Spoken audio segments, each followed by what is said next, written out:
আউটব্ৰেকৰ পৰা বানপানীৰ পৰা গোটেইখিনিক দুৰ্ঘটনা বুলি ধৰা হয় আৰু তেওঁলোকৰ পাৰ্মানেন্ট ডিজেবিলিটিও হয় পাৰ্চিয়েল ডিজেবিলিটিও হয় ৰাজ্য চৰকাৰে ষ্টেট বেংক অফ ইণ্ডিয়া আৰু আন বেংকসমূহৰ লগত এটা বিশেষ চুক্তি স্বাক্ষৰ কৰিব যাৰ জৰিয়তে যাৰ স্যালাৰি একাউণ্ট যোন বেংকত আছে ধৰি ললো মোৰ স্যালাৰি একাউণ্ট ষ্টেট বেংকত আছে মোৰ স্যালাৰি একাউণ্ট পাঞ্জাব নেশ্যনেল বেংকত আছে মোৰ স্যালাৰি একাউণ্ট ইণ্ডিয়ান ওভাৰসিজ বেংকত আছে যি বেংকত স্যালাৰি একাউণ্ট থাকে তেওঁলোকে আমাৰ লগত হোৱা চুক্তি অনুসৰি ৰাজ্য চৰকাৰৰ কোনোবা কৰ্মচাৰী দুৰ্ঘটনাত নিহত হলে 1 কোটি টকা পৰিয়াললৈ তেওঁলোকে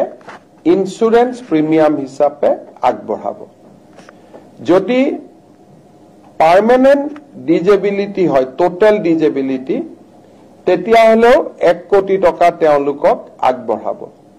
আৰু যদি পাৰ্চিয়েল ডিজেবিলিটি হয় তেতিয়া হলে 80 লাখ টকা আগবঢ়াব এটো এটা আমাৰ ৰাজ্য চৰকাৰৰ কৰ্মচাৰীৰ কাৰণে এটা বৃহৎ হকা হ'ব যে যিকোনো এক্সিডেন্ট বানপানীৰ সময়ত চৰকাৰী কাম কৰোতে আৰক্ষীয়ে সন্ত্ৰাসবাদীৰ বিৰুদ্ধে যুঁজোতে এই ধৰণৰ ঘটনা প্ৰবাহত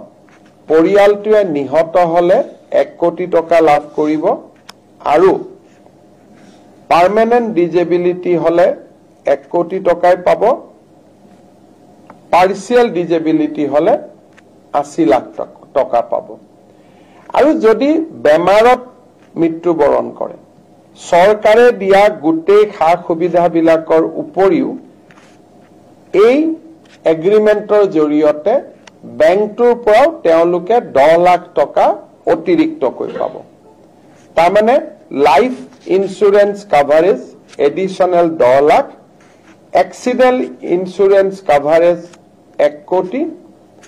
আৰু পাৰ্চিয়েল ডিজেবিলিটি হলে 80 লাখ টকা এটো আমাৰ ৰাজ্য চৰকাৰৰ কৰ্মচাৰীসকলৰ ভগৱানে নকৰক কিন্তু যদি কেতিয়াবা তেওঁলোকৰ খুব এনেকুৱা ধৰণৰ পৰিবেশ হয় তেতিয়ালে ই এটা ডাঙৰ সিকিউৰিটি সিস্টেম হিচাপে পৰিয়ালটোৰ ওচৰত কাম কৰিব এইখিনিৰ পৰিৱৰ্তেও চৰকাৰে যি সুবিধা আজিলৈকে আগবঢ়াই আছে এইখিনি চলি থাকিব এইখিনি অতিৰিক্ত সুবিধা আমি দিছো কিন্তু এজন চৰকাৰী কৰ্মচাৰী মৰিলে ফ্যামিলিটোৱে 60 বছৰ বয়সলৈকে পেনশন পায় জিপিএফ যিবিলাক পায়ে থাকিব এইখিনি হল তেওঁলোকলৈকে আমি আগবঢ়োৱা এটা অতিৰিক্ত সুবিধা শ্ৰদ্ধা ছাৰবেদসকল নলিনীকান্ত ডেকা নামৰ ইউটিউব চেনেলটো হৈছে এটি শিক্ষামূলক ইউটিউব চেনেল এই চেনেলটোৰ জৰিয়তে আমি শিক্ষক ছাত্ৰ-ছাত্ৰী অভিভাৱক আৰু বিদ্যালয়ৰ কাৰণে উপযোগী কিছু ভিডিঅ' প্ৰস্তুত কৰিবৰ কাৰণে চেষ্টা কৰোঁ আপুনি যদি পোন প্ৰথমবাৰৰ কাৰণে এই চেনেলটো চাইছে অনুগ্ৰহ কৰি চেনেলটো সাবস্ক্ৰাইব কৰিব আৰু অল নটিফিকেশন প্ৰেছ কৰি থব